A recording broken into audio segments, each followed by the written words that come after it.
શું નામ બેન તમારું? રાઠોડ શ્રદ્ધાબેન. શું સમસ્યા છે અત્યારે? સમસ્યા સાહેબ આ ટોયલેટ પેશાબ ની ના બીમાર રહી વારીએ ઘડી છે આ આજી ડેમ પાસે શ્રીરામ પાર્ક માં. એટલે શું તકલીફ મેન તો શું છે? અહીંયા ગોચર જેવું થઈ ગયું. અગોચર એટલે બહુ જ ચોમાસાની વાત જાજો. ચોમાસું ને અત્યારે એટલે અમને તકલીફ છે. આ નકરા મચ્છર ને આવે ઘરમાં બીમારી રહી છે. અત્યારે જો આ નાની છોકરીને ઝાડા ને ઉલટી છે.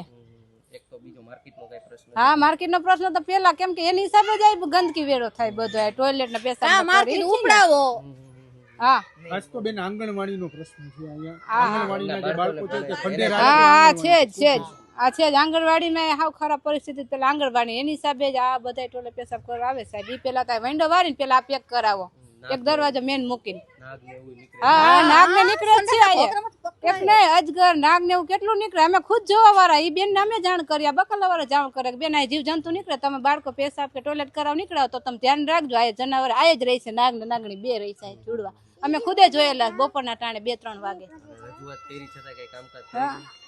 રજૂઆત હા અરજી તો સાહેબ કેટલી વાર આંગણવાડી વાળા બેને દીધી છે. મેં ખુદ ગુંદાવાડી મેં અરજી દીધેલી છે કે આવી રીતના ખરાબ પરિસ્થિતિ છે. અમને બે મમ્મી દીકરો દાખલ હતા ત્યારે કે આ રીતના છે એટલે અમને તો સમસ્યા તમે કઈક ઉકેલ લઈ આવો પણ નથી કોઈ નથી ધ્યાન દેતું. ખાસ તો શું માંગણી છે? ખાસ માંગણી એટલે સાહેબ કે આટલો છે ને વિસ્તાર જેટલો આંગણવાડી વાળો ભાગ એ આખો ડેલો કરીને પેક કરાવો એટલે કોઈ ટોયલેટ કે પેશાબ કરવા આવે ને આના કોઈ આ બોલું થાય ને એમ કે પછી આ શાકભાજી બીજી જગ્યાએ મોકલી દો. એ કરો કાંઈક અમને ઉકેલ તો મળવો જોઈએ ને સમસ્યાનો.